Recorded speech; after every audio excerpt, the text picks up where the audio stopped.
Hello everybody. Today we are talking about the Norse god, the All-Father himself, Odin. So let's get into his character build. Alright, starting off with Odin, you're going to be looking at a start of either Watcher's Gift or Death Toll. I would say Watcher's Gift if you're not comfortable with using warrior supports. If you're comfortable with warrior supports, I would go with Death Toll. The early damage is going to help you do extra lane clear on top of already having the best lane clear in the game. And at level 3, you're going to be able to full clear the wave essentially by yourself. Moving into your first item, going to be boots. 98% of the time get Midas boots. Odin typically falls behind in gold. It just happens. It's the nature of his build, the way you play him. You play him kind of aggressively looking for kills. So you tend to fall behind on farm. Make sure you get your Midas boots. Warrior Tabi if you're crazy. Going into your core build, of course, Sovereignty. Hide of the Urchin is okay on Odin. He's not that mana hungry. His skills actually have relatively low mana costs. Early game, he can be a little bit mana hungry, but by the mid game, you're going to be fine on mana. Sovereignty most of the time. Of course, getting into your Magi's Blessing, it's a core item on all supports just for the fact of the objective secure. If you're going to go damage on Odin, I wouldn't recommend this really on a support Odin, but more so if you were, say, jungle Odin or solo lane Odin. Attack speed items work really well. For inside your cage, you can pretty much get all of your auto attacks off. They're trapped. They can't do anything. Kin Size is a great item on Odin. Executioner is a great item on Odin. Those two items together are great for the percentage armor reduction, and then you get the percentage damage. More typically, what you're going to see is Jotun's Wrath. You get the extra cooldown on your ultimate, so it goes from 60 seconds to 45 seconds, which is ridiculous considering how good of an ultimate Odin's ulti is. You also get your shield and your lunge a lot more, so you can do your jump 2 combo. Defensive items, of course, are always situational. Witchblade for the attack speed, Midgardian Mail for attack speed. Midgardian Mail is actually a very underrated item. Not only is it really good on supports, I actually recommend it on middle lanes, solo lanes if you're getting focused, especially mid lane mages towards the end of the game. If their hunters are tearing you up, get a Midgardian Mail and it'll really slow the damage of them. As far as actives go on Odin, you pretty much don't have a choice. You have to get Blink in Wrath of the Gods. The only time you won't get Blink is if you have a necessity to get Weakening Curse. So nobody on your team, maybe you have a mage solo, your jungle already has their actives. You don't have a Weakening Curse and they have a Hercules in the solo lane and they have a Hell middle and they've got a Guan Yu support and you have to get Weakening Curse, then do it. You know, you got to do it for your team. But other than that, you want to get Blink because you want to be able to blink into the group, ulti their team, and then have an opportunity to jump out. If you use your jump to get in and then ulti, they can just turn on you and focus you, and you're going to be relatively squishy for a support. So you have to be very careful doing that and choose to do that wisely. All right, so looking at his abilities here, kind of like Bacchus, you're going to be able to level up your lunge at the very start of the game. This is your jump, also your 1. Does a lot of base damage, very little mana cost, 15-second cooldown, not bad. Looking at Odin's passive, every time somebody dies within your ring of spears, you don't have to kill them yourself. As long as an enemy dies in the ring, you're going to gain passive physical power, up to a 50 physical power. Now, this is a really good passive for early game. If you get a couple kills in your ring early game, you get 15, 20 extra physical power. That's going to really help on your auto attacks early game. At level 2, you're going to level up your Raven Shot. This will also be the skill that you level up to max first. This is a shield for your character for up to 400 health at the end of the game, plus 50% of your physical power. Think of it like a Geb shield that you can only put on yourself, except for better than Geb shield. If you use your 2 and then you lunge, your 2 will go off at your lunge location, doing the damage of the shield, plus the damage of the lunge, plus extra percent damage, 25% shield damage if you haven't been hit on the way to your target. Your third skill, Gungnir's Might, is probably the weakest skill by far on Odin. You're going to get 1 point in this at level 4 in order to have a 2-second slow, but you're going to level it up last. At the very end, the damage doesn't matter. Forget about the damage on the skill. It's strictly for the slow, moving up to 2.8 seconds at the end, but you're going to level up your Raven Shout in your lunge before those.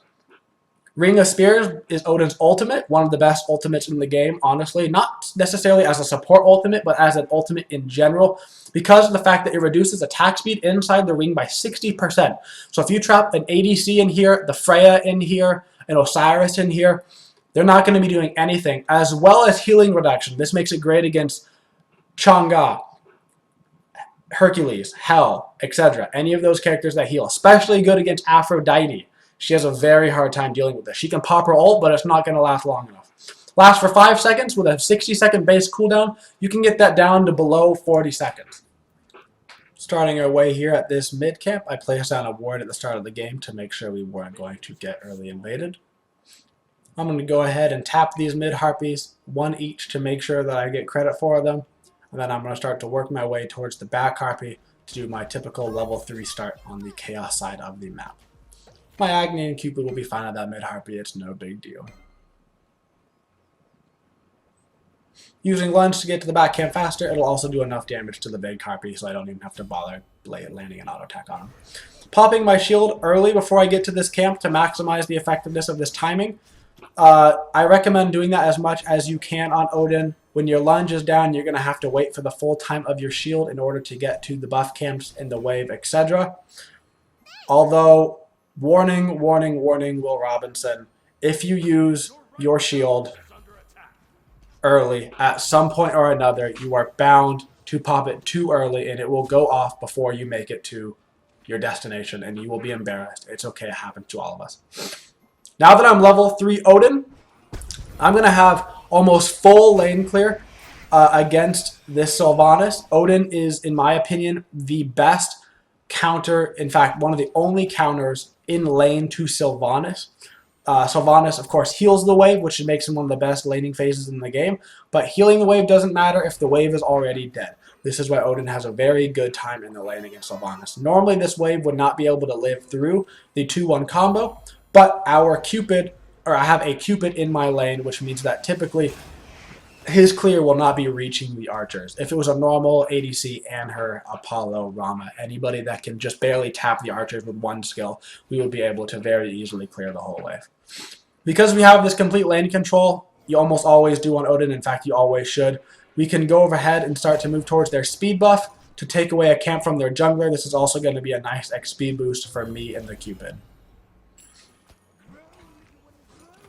They come in looking for some early poke, but I've got a lot of health potions, so I'm not too worried. They have a Sylvanas, so they're going to be able to get a lot of healing off, and it won't matter that much, but our whole team is here to back us up, so there's no worries. This is also going to give me the speed buff now, which is going to give us a lot of opportunities to look for kills over in this lane, since I'll be hitting 5 very soon this game. I know I'm going to hit level 5, so I make sure to catch the Rama out of position. I jump and I land on the Rama, doing a lot of damage. We get a heart bomb on him, and he just barely is going to get away. The Sylvanas heal is going to be just enough to tick him up after all is said and done. The Sylvanas lands a very good pull on me. Unfortunately, it was just out of the tower range, and he is not going to be able to secure a kill on this. Unfortunately for him, good for me. Their jungler right now is level 4. I know he's not going to be able to hit level 5, because in order to hit level 5 and gank us, he would have to get the speed buff, which he does not have. This is the wave that matters the most, so we make sure to clear early up by their tower, so their support won't be able to rotate without losing a whole wave, also meaning that he will not be level 5 for this rotation. This essentially means that we get a free right side mid harpy. My team rotating over to this right side mid harpy, I know I don't have to use any crazy skills in order to secure this, so I'm going to save all my stuff and start working my way towards mid lane. My ultimate comes back up and I have a tier with me. I think we might be able to do enough damage. I land all of my damage on this Sylvanas. The Vulcan lands his ult and does a lot of damage to us, and the Sylvanas is unfortunately not taking nearly enough damage as I thought he would. The Basta is going to go for our tier, and she's going to go ahead and secure the kill on our tier. I tried to hog to kill the cats, but I won't be able to get them in time. Luckily, I have the speed buff from earlier, allowing me to chase down this Basta with a little help of Agni, and we're going to be able to get one kill back. Both of their people are out of mana, so I'm not in any real worry of dying. Unfortunately, I'm getting smacked by the Vulcan turret, and I take too long to realize it. So I'm going to go ahead and have to back here. I was going to have to back anyway, so it's not too big of a deal. But you got to be very careful when people are leveling up the Vulcan turret. You can't just take it for granted, like, oh, there's a Vulcan turret hitting me. Oh, well, it's more like, oh my god, there's a Vulcan turret hitting me. Picnic, everybody picnic. Grabbing 2 wards on my back, I'll be able to lay these out for my ADC to make sure that he does not get ganked, which will let him be more aggressive in the lane and be more comfortable. He'll also probably say, thank you, that is very nice of you. I appreciate you. Popping my shield early so I don't have to use mana on my lunge. I barely make it to this back harpy. One of these days, I'm telling you, you're going to miss. It happens to everybody. It is pretty sad. Most of the time, nobody will notice, but if somebody does, just say, I don't know what you're talking about. Of course, I hit them with my skill. Securing this blue for my QP. He's going to come over and help me out, and we're just going to have a nice little free back camp right here.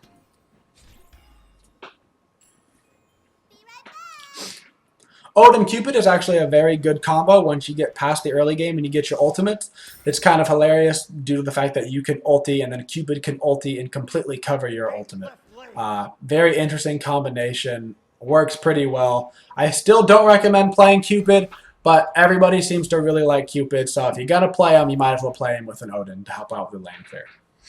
Backing up, the second I can get my Midas boots, that's one of the most important things for early game support, is try to back the moment you see that you can get Midas boots. I see that I have a little bit of gold left over, so I also grab a ward, but that's not the main part. The main part is just to make sure you get your Midas boots. The faster you get it over the other support, the faster you're going to get sovereignty over the other support. Zoning out the Vulcan to make sure he doesn't go any farther for my Agni. Now that Sylvanas is here, I can't be super crazy, but at the same time, I won't take that much damage from them. I do have my shield. At this point, I'm just trying to give a little bit of presence for the Agni in the mid lane. If the Sylvanas pulls him, he might be in trouble. You can always dash away, but the Vulcan combo damage might be too much. Since I already have 2 wards out for our ADC on the right lane, I can safely put this ward here on middle, and I can start to work my way towards this mid harpy. I know the Bastet wants to come over and grab these, so I wait for my shield to pop itself, and I hog the second that the shield is going off as well. My Cupid puts a lot of pressure on this Rama, so I know the Rama is going to be somewhere over here in this tower. I jump over to find him, and I'm going to be able to clean him up with a little smack in the face. I get dangerously low here, but unfortunately his support is all the way in the middle lane, helping the Vulcan. And so I'm just going to kind of chill my way out of here. I see that he's trying to root me, so I walk away. Bada bing, bada boom. I'm like, you want to mess with me, dude? I'm like, nah, I'm just kidding. I'm not really going to mess with you. That was just jokes. Luckily, Cupid can heart me all the way back up to full health. Our Vulcan gets a nice kill on the Bastet, but then there, Scylla will clean up. I'm pretty sure Scylla and Vulcan go back and forth all game. It's a bloody war over in the solo lane. Who says solo island is boring? Now I know that I can back and I can get my tier 3 hog in the sentry ward. I go ahead and do so. This will allow us to do an early Gold Fury if we so wish. Odin is very good as a support for doing early Gold Fury for 2 reasons. 1, he can usually tank the Gold Fury relatively early because of your shield giving you that extra health.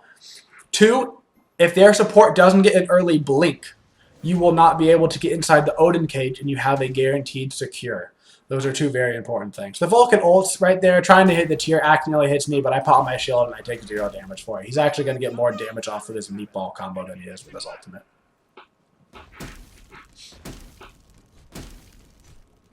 This is a good time to mention that for those of you who haven't played the game in a while, abilities do go through the Odin cage.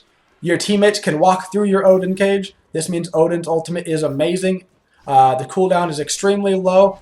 A lot of players on Odin get nervous and they want to save their ultimate for the perfect time. And they're like, there's going to be this moment and the sky is going to split open and it's going to be like, Odin ult. Oh. But that usually doesn't happen. Honestly, what you should do is, if you ever see just like a little opportunity, like, you know, maybe we'll just get some harass off here. This could be a possible pick opportunity.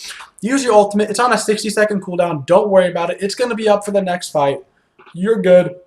Especially as you're learning Odin, to start popping it and to start finding situations where, like, oh, wow, that was actually really good here, and I didn't think it was going to be that good. Grabbing my early blink instead of trying to wait for enough money to get my tier 1 going into Sov. This is going to allow me to bring good opportunities to other lanes. I'm going to blink in on this Rama as he comes down. I'll be able to trap him in. I pop my shield, and I'm not going to jump here because if I don't jump, I can guarantee land the damage on my 2.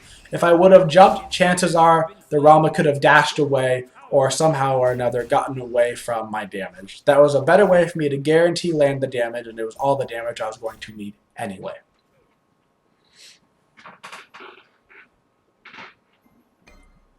Heading back towards this blue buff, I'm just going to make sure to grab this XP. try to get as high a level as I can. That burst damage that I do early game is going to fall off at about the 18 to 20 minute mark, somewhere around there. So I want to make sure I can abuse this damage while I have it going around clearing these jungle buffs. The Sylvanas had to stay in the right lane because his ADC died in order to clear the waves. And he rotated over to mid, but he wasn't going to be able to contest these mid harpies against me, so he goes straight to the mid lane to grab some XP. I get free mid harpies for myself. We already have a regular ward on the Gold Fury, so I decide I'm going to sentry ward just a little bit away from the gold, see if they have any wards out here. And sure enough, they do have a ward right there. It's going to allow me to counter some of their vision. Not a big deal, but just enough to put us a little bit ahead in that exchange. Bastet comes over, bleeds me. I pop my shield just to reduce some of the damage I'm going to take. I'm kind of planning on backing anyway, so it's not that big of a deal. But on my way back, I see Tyr is going to be doing back harpies, so I make sure to come do these just to maximize my experience.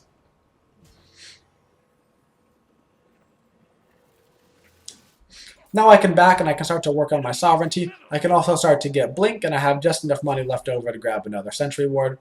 This sentry ward will most likely be used for a Gold Fury if we want to try to do it, or perhaps I see them lay down a sentry and they counter our regular ward.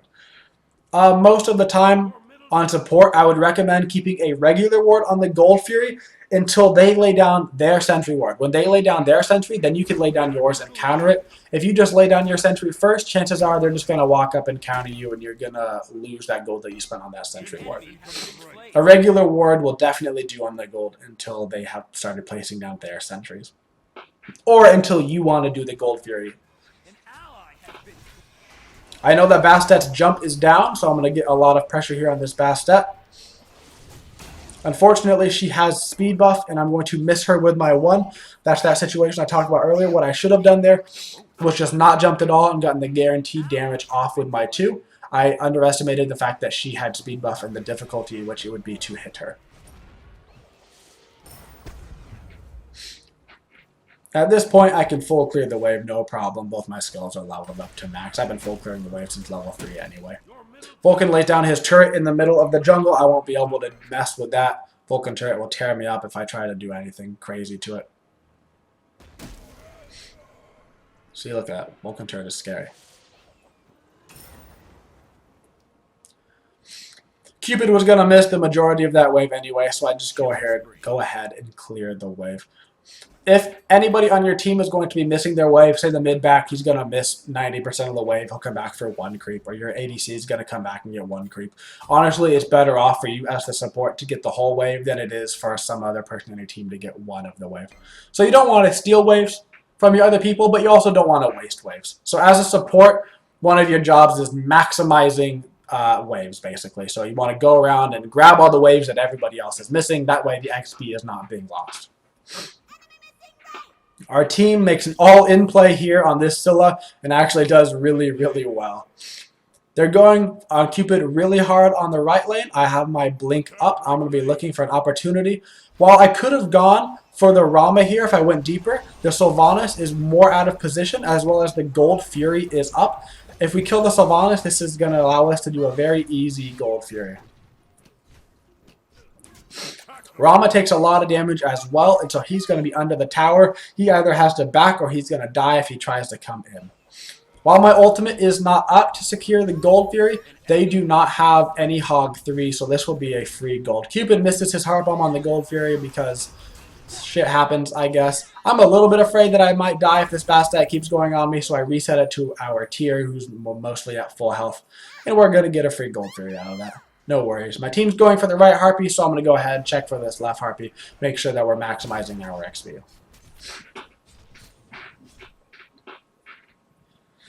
That Gold Fury is going to put us approximately 3,000 gold ahead of the other team. That's going to be a pretty big lead, actually, for 13 minutes into the game. That is going to be enough for their team to start physically feeling it in the item builds. I'll have my sovereignty done way before their team normally. Their Cupid might be half an item up on their ADC. He might have Executioners finished before the other ADC does, allowing him to win those 1v1 fights. Going to be very important to get early Gold Fury, early lane controls to get that early game advantage. Especially if you have a team comp that maybe isn't so late game. We actually have a relatively good late game team comp. but their late game team comp is way better than ours with Asilla, Vulcan, Rama. Agni's good late game, Vulcan good late game, Tyr okay, Cupid not so good late game, Rama really, really good late game. So you want to make sure you put the pressure on early, try to get the other team down in the dumps, you know. Make them all sad, like, man, guys, we're down 3,000 gold already. What are we going to do? See, if that happens to your team, what you say is, we got this. This is easy, dude. Just wait for a late game and we're going to take it away. But when it's the other team, you just like slowly, you're just like, yeah, they're talking shit to each other. They talking about each other. They yell it.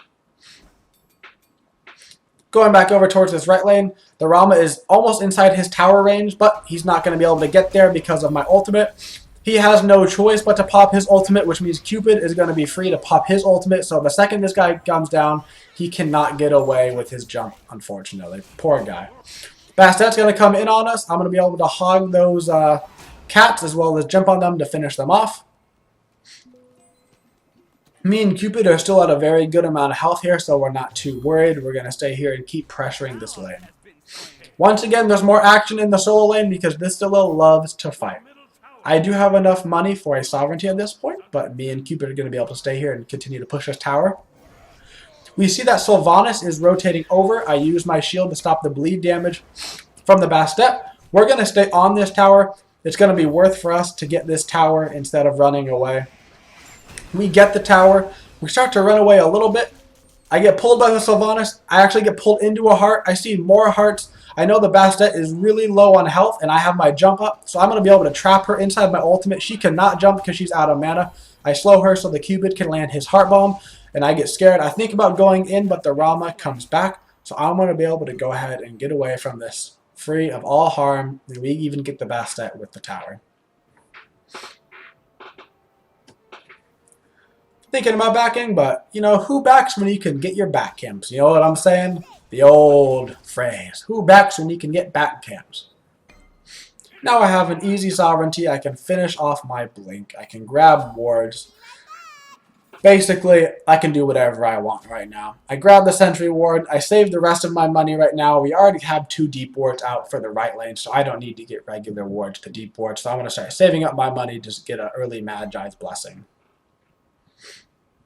Right now, our Cupid is topping the damage chart. I have not died yet. I am evenly split in kills 3 with assists 3.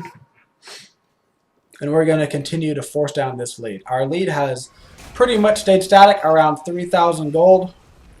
Scylla's coming in right here. I'm going to get a lot of damage off on her. Unfortunately, I will not be able to finish her off. My team can sense blood, though, and they are going to keep this aggression up. Tyr looking for trouble over in the left lane. I'm looking for Scylla. Unfortunately, I tried to jump on her, and my jump is not activating because I am rooted and crippled. And I am very sad. I jumped back in, which could have been a mortal mistake had the Vulcan stayed to do more damage, but he did not. He was very scared. He knows that they're behind in gold, they're behind in XP. I am 3 levels above their support. There's no Gold Fury up right now, but it is spawning soon, but I feel that I can freely rotate over to the solo lane and get some damage off. Scylla and Vulcan are going to try to collapse on me here, but I'm not afraid. I'm Odin. I've got shields. I'm trying to bait this out because I can see my team coming back in for this. I know my shield and my jump are up. My blink's about to come up. I'm looking to go in and ulti them, trap them in so my team can get the kills. Bada bing. I slow her. I see that she dashes away. Now she is stuck in my cage and cannot get away because her dash is down. And my team is going to go in there and clean up house. This is going to be the end of the game as they are going to surrender. We are now up about 4,000 gold. We're going to get another tower. We're going to do a lot of work. Our mid and our solo lane are getting completely fed. And that is the end of that. So we're going to go ahead and go into this win screen. Looking at our overall player damage here at the end of the game, we're not going to have that much maximum damage, but that's because Odin damage is based in his burst on a single target. And that's alright. What you are going to do on Odin is take a lot of damage and mitigate a lot of damage. A lot of that, of course, being due to your shield. You can kind of walk up to people, especially towards the early levels of the game, when your shield is going to be giving you upwards of 40% of your maximum health. Our build at the end of the game here was Midas Boots, Sovereignty, working our way into a Magi's Blessing, of course having words in your inventory, trying to go put those out, getting an early tier 3 blink as well in order to maximize the efficiency of your ultimate. Thank you guys for watching the video, I appreciate it. If you want to have a voice in what Guardians and other supports I will be doing next, you can follow me on Twitter, and I ask on a weekly basis what you want to see next. This upcoming week we have Athena, Sun Wukong, and Sylvanas in that order. If you have any questions for me, feel free to leave them in the comments or come to my Twitch and you can ask me while I live stream. Have a Twitching day, y'all.